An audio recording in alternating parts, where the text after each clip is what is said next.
I think it's fair to say the Columbus Blue Jackets disappointed everyone this season, but you know who hasn't disappointed everyone this season? The Cleveland Monsters. They won the division, have a first-round bye in the Calder Cup playoffs, and they are looking like the team to beat in the Northern Division. So we're going to do an exciting playoff preview edition of Monsters Monday here on Locked On Blue Jackets.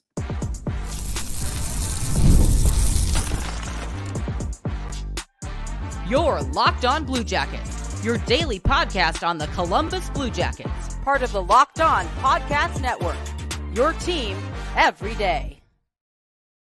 Hello and welcome to Locked On Blue Jackets, part of the Locked On Podcast Network, your team every day. I am, as always, your host, Jay Foster, here to give you the good, the bad, and the ugly about your favorite team and mine, the Columbus Blue Jackets. Before we get started, I want to thank everyone for making this your first listen of the day every single day. Locked On Blue Jackets is free and available on all podcast platforms, over on YouTube and on SiriusXM. So if you are not an everydayer yet, you can still be that. Just go ahead and hit subscribe, literally wherever you can find this podcast. Just throw it in Google, click the first link. That's probably us. Go nuts. I also have to let you know that today's episode is brought to you by FanDuel. Make every moment more because right now new customers are going to get $150 in bonus bets guaranteed.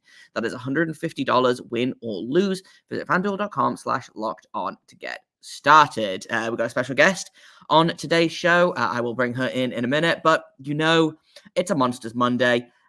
We couldn't possibly do a Monsters Monday without Deana Weinheimer, founder of the Calder Times, beat reporter for the Cleveland Monsters, and we're going to ask her, we're going to talk about Jet Greaves for 34 minutes is what we're going to do. But I'm sure we'll talk about, we'll have some other things to talk about as well. So, Deana, welcome on into the show.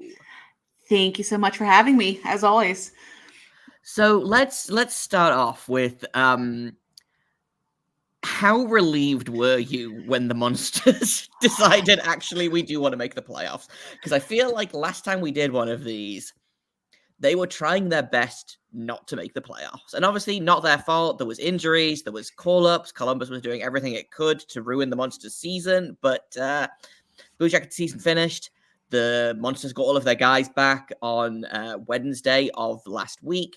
And suddenly, they look like the team that they were at the start of the season. Who could possibly have predicted this? How relieved are you that that they don't have to play Belleville in the first round? I'm so relieved. It's what is, I guess, the best part about all of this is I was a little concerned whenever almost all the guys. They don't have Brendan Gaunce and Connor Semeyer back yet. Hopefully that is incoming within the next couple weeks or so. But I was worried about chemistry because the lines have been put in a blender, taken out, mashed around, put back in a blender again. So chemistry was a real worry, but for the most part, except for like on the power play and things, but for the most part, chemistry is like it, all the call-ups never happened. So huge relief. I'm just excited for them. It's so cool. Yeah, and I think it helps that, so I watched most of the Marlies game that just finished about 45 minutes before we're recording this episode, and it looks like, for the most part, they've kept what I'm going to call the Blue Jackets line together in Malatesta, Del Belbaluz, and Pucha, who played a not insignificant amount of time together on Columbus, so it looks like the two teams are talking to each other. I think, the right hand and the left hand are actually conversing, which is nice in this organization. Trent Vogelhuber is not a stupid man. He knows what works. And I think his plan has basically been to just kind of go with what worked earlier in the season. I think he kind of has an embarrassment of riches at his hands right now. Like, oh no, we have too many top 6 players or too many top 4 defensemen.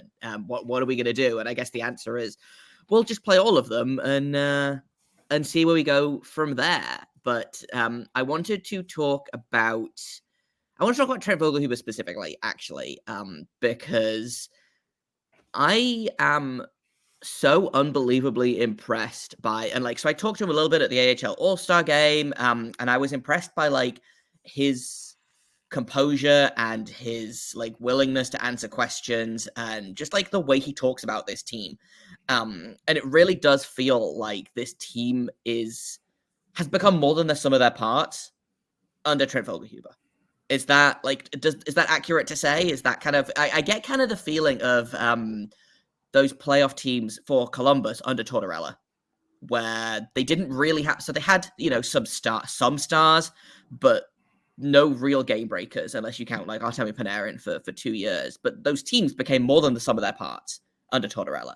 And it feels a little bit the same way under Vogelhuber. Is look at the performances you're getting out of guys like Roman Ashan, out of guys like Owen Sillinger, out of guys like Stanislav Svozil, who has really turned it on the last couple of months. How would you? There is a question here, I promise. How would you say the season has gone, just kind of through the lens of coaching specifically? And how do you think, if you had to give Trent Vogelhuber a grade, what grade would he get? I'll do the grade at the end, but for someone that was a bit of a Swiss Army knife or utility type player, he knows how to get the most out of those utility type players. Like you mentioned specifically, Owen Sillinger and Roman Ashan, that have just been, I mean, for Roman, he was down with ECHL Cincinnati, I believe, for a little bit, but for someone like Owen Sillinger, he's just been plugging away all season. Wherever they need him, center, left wing, right wing, stick him in there. He gets the job done, sometimes very much quietly. But just all in all, and I know I've said this before, probably on this show, where him being a recent hockey player, he's played pro, spent a lot of his career in the American Hockey League. He knows what these players are thinking. He knows what these players need to succeed. He knows what they want and, again, need out of a coach. And he's very self-aware about that. And so he basically just does it. It's like, okay, these are how young men think, today's young men, not, like, oh, well, I was a young man in the 70s, he recognizes that things have changed. And he just talks to his players in such a way that they respect him. Like the old adage of, I will run through a wall for this person. The players will do that for Coach Vogelhuber. He's just incredibly kind to the media. He gets what he needs out of his players. And at no point did I ever feel like things were getting away from him in terms of the game, in terms of the team or the league or anything, even in their most desperate moments, whenever they had most of the, most of their stars, their high producers up in Columbus, he still just kept going about it the exact same way. It was so steady. I would hate to say A-, but I'm going to give him an A- because there were some things that it's like, okay, you could improve a little bit on. Not everyone is Todd Nelson. So Todd Nelson for Hershey would get like an A+, but for such a young coach that is only in his, I believe, second year as the head coach for the Monsters, he's doing quite well. Very high A- going on to A+, or a straight A. Yeah, because I feel like this is his second full season officially, I believe, but he spent most of the 21-22 season as acting head coach, I believe, because Mike Eaves was away for, I want to say, health-related reasons. Yeah, there were a variety of things. He had a shoulder injury that happened right before the Traverse City tournament, so like literally the day before. And so he, at the last minute, became the head coach up at Traverse City. And then basically the entire season, Mike Eaves was the acting head coach, or was the official head coach. But on the bench, it was basically Trent Vogelhuber. Right, which I think I was just trying to look up if I could to see if any of the players currently on the roster were playing in his final season. And I don't think they are, which is probably good in terms of him like not feeling super old. But I would have enjoyed it. I will say Cameron Gauntz was on the team at that point, who they just faced in Toronto. So again, I bet that makes him feel super old and not at all ancient. But yeah, Vogelhuber for me, and we're going to talk about MVPs in a second here, but like, I know that MVP normally goes to a player, but Vogelhuber has to be high on the MVP scale for me. After suffering through a year of inconsistent and questionable coaching with Columbus, what little I've seen from, not what little, but like, I obviously haven't had the chance to kind of get up and close and personal with Vogelhuber very often, not living in Cleveland, not being credentialed for games, etc. But like, from the little I've talked to him and from the little I've seen from him kind of in post-game presses that they post online and stuff, it is night and day between Vogelhuber and Vincent in terms of the way that they approach the game. And I think that's kind of what we're seeing here with the Monsters. Speaking of MVPs, I want to ask who your MVP of the season is next. And this is kind of a cheat question because I do already know who the answer is, but we have to talk about him. So we'll do that in just a second here at Locked on Blue Jackets. First, I want to tell you guys about FanDuel because it's playoff time in the NBA and the NHL. Baseball is in full swing, and FanDuel is your place to bet on every single game from every single sport. They've got, like I said, NBA, NHL, MLB. You can bet on the NFL, which is going to be back eventually, I guess. They've got swimming, lacrosse, polo, horse racing, NASCAR, like anything you can imagine, whether you consider it a sport or not. FanDuel has odds for that. And right now, if you haven't gotten on the FanDuel trade yet, and if you haven't, why not?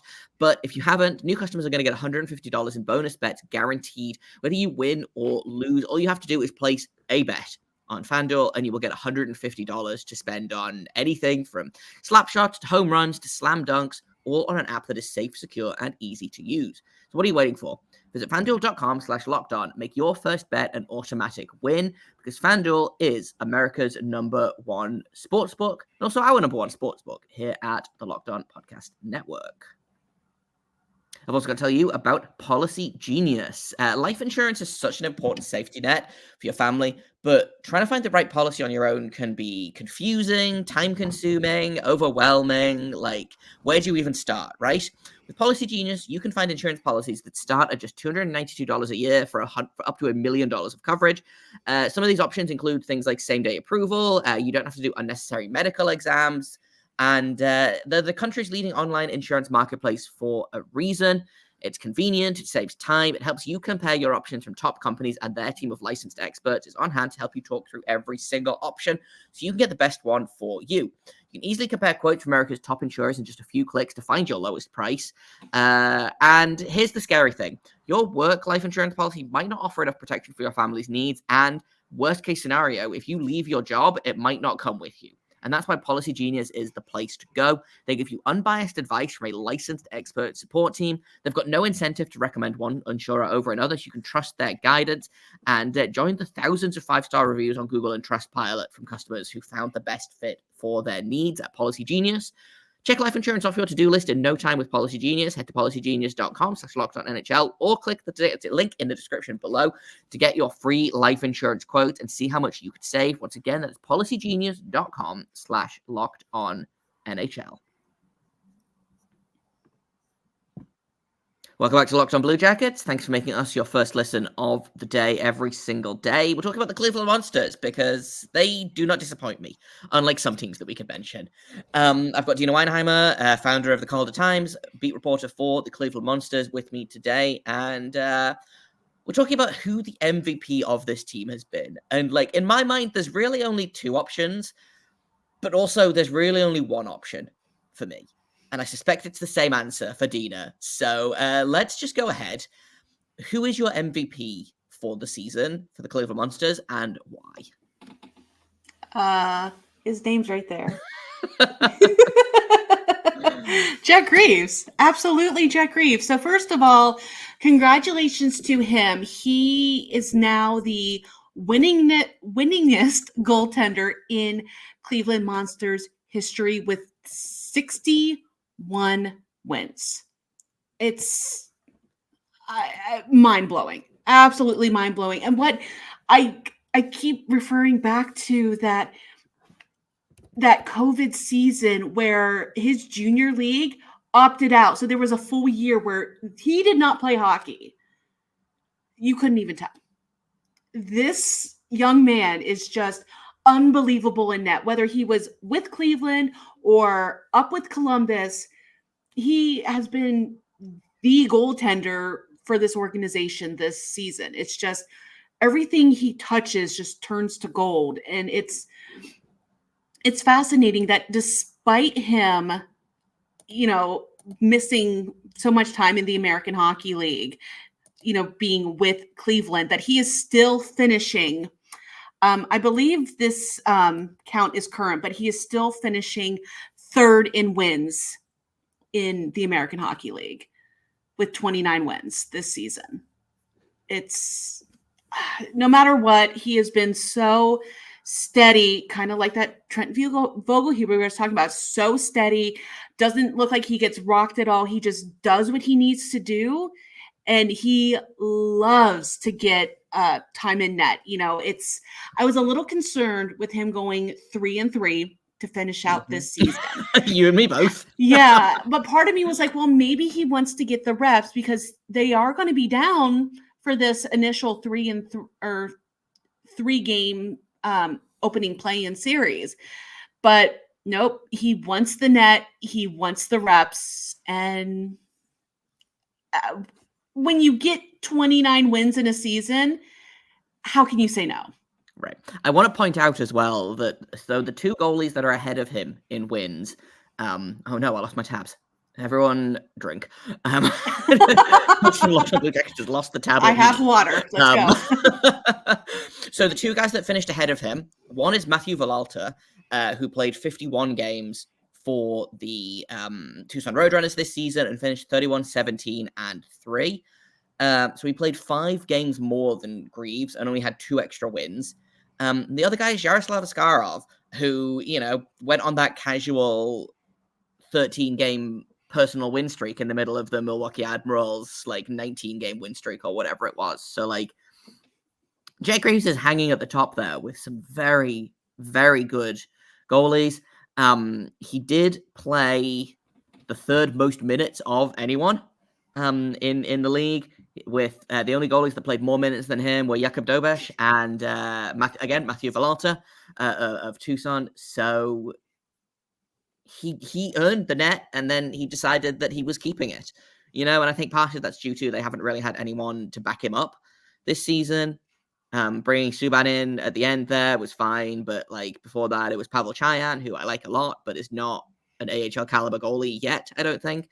So it was kind of a case of, well, if Jet's healthy, then they might as well play him, because why not? So played a ton of hockey, but came out on top. And yeah, he's my MVP as well.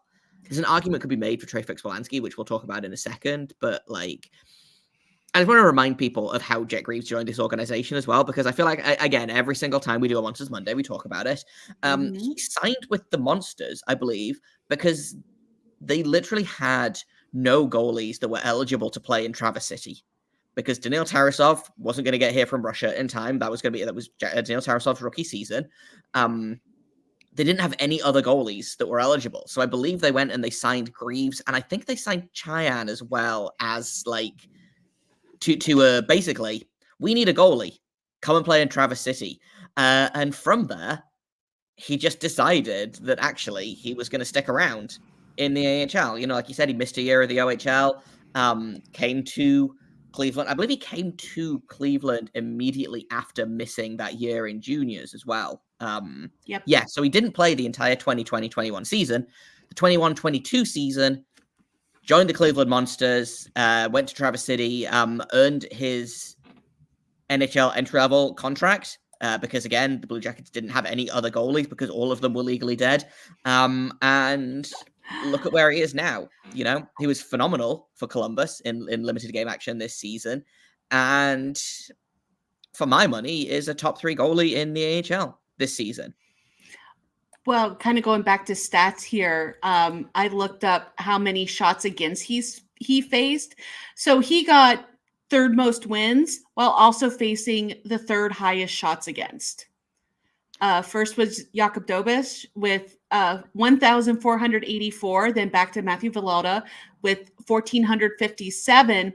Jet Greaves in his 46 games faced 1,449 shots, making 1,318 saves. MVP. Pretty good numbers. MVP. Yeah. And like we could talk about how Trey Vogelhuber, I believe, outscored his everyone else on the Monsters by like 15 points. He's going to finish, I think, with 62 points on the season, which, correct me if I'm wrong, he did not play 62 games this season. So 58 games this season. This has him at 60 points. I'm not sure if that's been updated yet, but still above a point per game player. His next closest scorer was Jake Christensen, who had 46 points in 62 games. Rockstar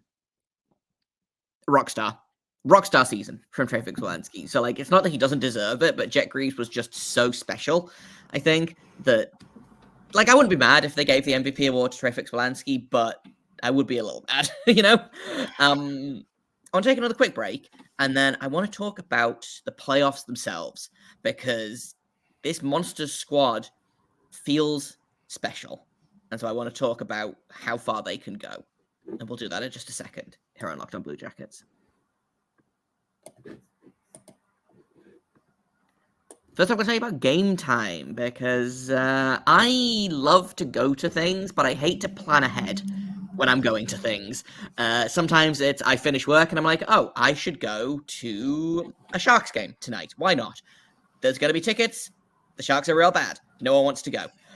So what I do is I just hop on Gametime, and they have a ton of tickets in terms of flash deals. They've got good prices. They have got great seats, and they've got a guarantee. So if you find tickets in your section and row for less on any other ticketing website, Gametime will credit you 110% of difference. That's their lowest price guarantee. They have the most flexible customer service policy in the entire ticketing industry, and prices actually get cheaper the closer it gets to puck drop or the first pitch or the first basket, whatever sports game starting thing you want to choose. Gametime has the best prices as close to the start of the event as any other ticketing service that I have seen. I use Gametime basically for everything now. Since learning about it, I was like, oh, this is way better than redacted ticketing service that we won't name here, and it is. So you should also take the guesswork out of buying tickets with Gametime. Download the app, create an account, and use code LOCKEDONNHL for $20 off your first purchase. Terms and conditions apply. Once again, create an account, redeem code LOCKEDONNHL for $20 off. Gametime, last-minute tickets, lowest price guaranteed.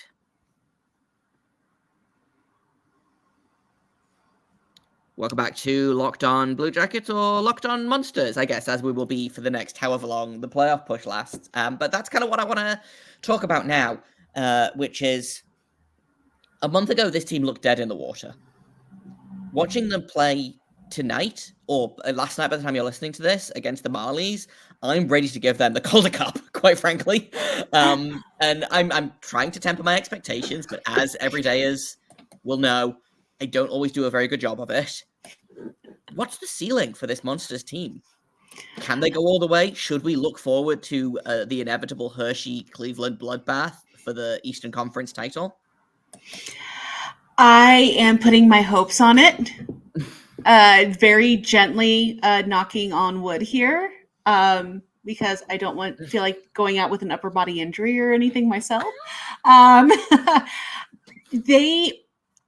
With this team playing like it is, with the breath of fresh air that is Zachary Okabe, which we haven't talked about nearly enough because, well, he's just come on the team and has just been fantastic. And with potentially still Brendan Gaunce and Carson Meyer coming back in, hopefully very soon, this team does look like it's potentially going to go to at least the conference finals. It's just Hershey. I referenced their head coach earlier in the episode. Hershey is what scares me, but also it has me thinking back to 2019 Tampa Bay, where they haven't faced adversity basically all season. Correct me if I'm wrong, but they haven't won or lost back-to-back games all season. Is that Correct. right? Or did they just do it because they didn't win their last game of the season? No, I believe they won their second to last game, lost their last game, so they fell short of the AHL wins or the AHL point percentage record by like a hair.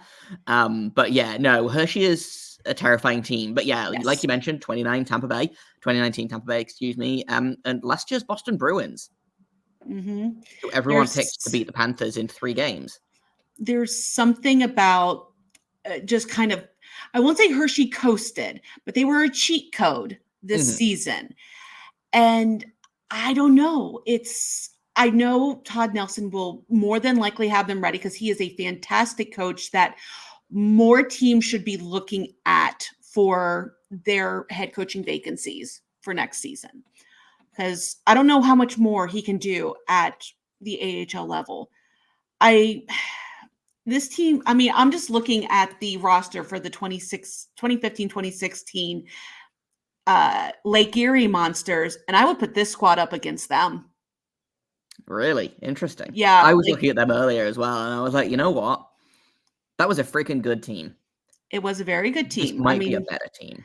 Just to kind of like, Anton Forsberg was the go-to goaltender. They had Zach Werenski come in for 7 games. I believe, yes, 7 games. He's the only one still in the organization aside from Steve McCarthy and Trent Vogelhuber. But you had TJ Tynan, Oliver Bjorkstrand, Josh Anderson,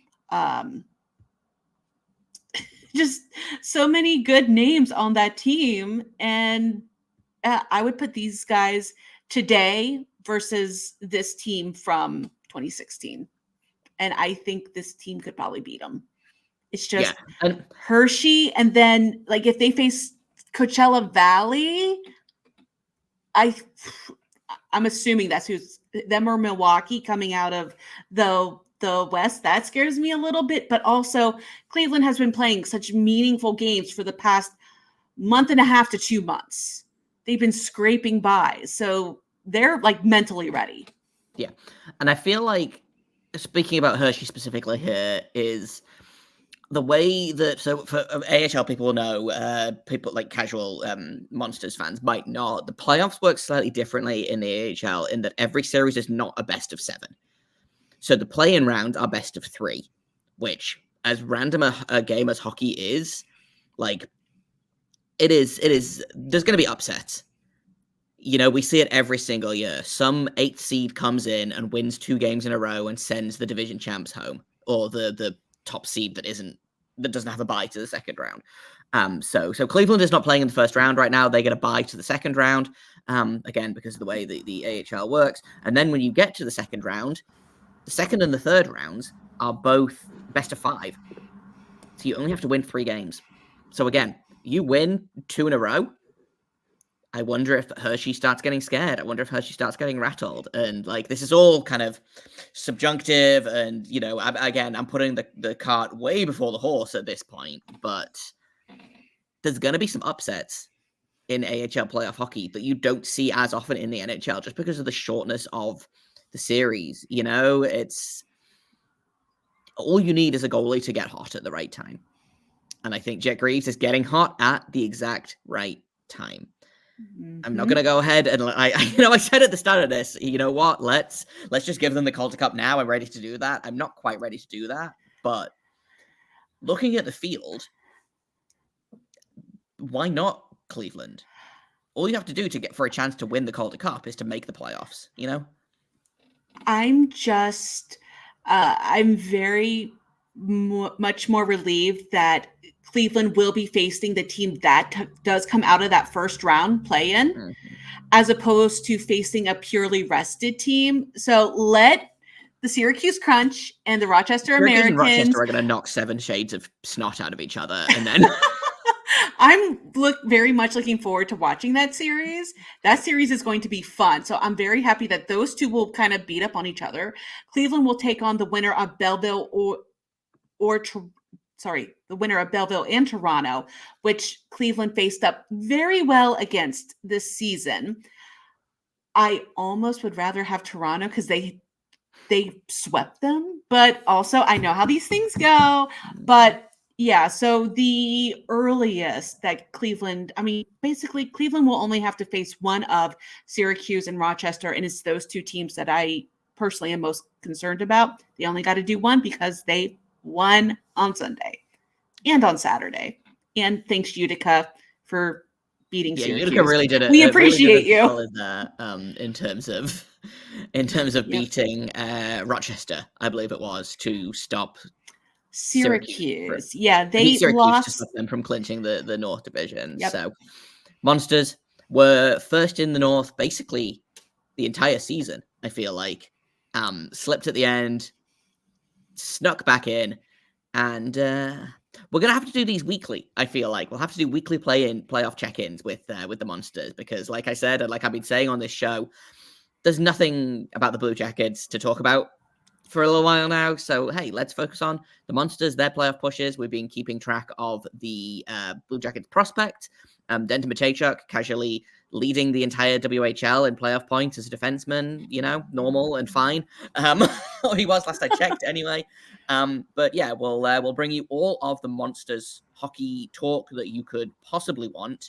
I have one question actually. Yes. I asked for questions, but I think with short notice, but I've lost it already. Doing great here.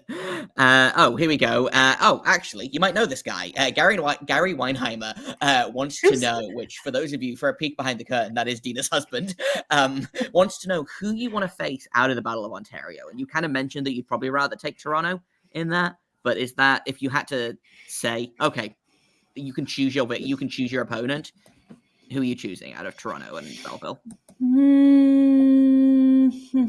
First of all, why am I not surprised that he sent me a question? He's just doing it for the content. We love Gary on this podcast. He's good for it. At this point, I would probably say Toronto because Cleveland has seen enough of Toronto throughout the season. So they had 2 games in November, a game in late December, game in early January, a game about a month apart in late January, early February, and then this 2-game back-to-back. Beat them all. And they've got obviously more points and things. I just think that this team has a better scouting report on Toronto. They know how each side of the Marlies works in terms of their high-scoring players that they just played against on Saturday, and then some more of their depth players, which honestly, they struggled a little bit more against the depth players, it seemed like, on Sunday. But I would say Toronto just because of the sheer amount of times they faced each other, and they probably have a better scouting report on them. I mean, it works inversely, but yeah, I would rather have them than Belleville. So we will be cheering for the Marlies in this play-in series. For reasons of we think the Monsters can beat them. But if people want more AHL news, I know that, again, if I could give you a spoiler here, there will be a ton of playoff content coming out of the Calder Times in the next 3 or 4 days. But where can people find your work? Where can people find the Calder Times online? So you can find us at thecaldertimes.com, and you can find me specifically on X at Deana Weinheimer, and we're on the Calder Times on most social media platforms. I have a TikTok. I'm going to try to get some videos up there eventually, but you can follow and get the jump on it. Incredible. Thank you for coming to hang out, talk some Monsters hockey. I've been Jay Foster. You can find me on Twitter at _Jacob Foster, JAKOBFORSTER. If you are not already subscribed, then go ahead and do that. You can find us on literally every podcast app of choice. You can find us on YouTube, on Sirius XM. You can find us on Twitter and Instagram at LO_Blue Jackets. I'm going to start trying to use Instagram more when I remember that it exists. But thanks for listening, for making us your first listen of the day every single day, even if I post episodes at midnight sometimes. Until tomorrow, where we will be probably talking a little bit about the Blue Jackets prospect and their respective playoffs, and taking another look at some of the exit interview quotes that I thought were quite interesting last week. That's going to be on tomorrow's episode. And until then, make sure you stay locked on.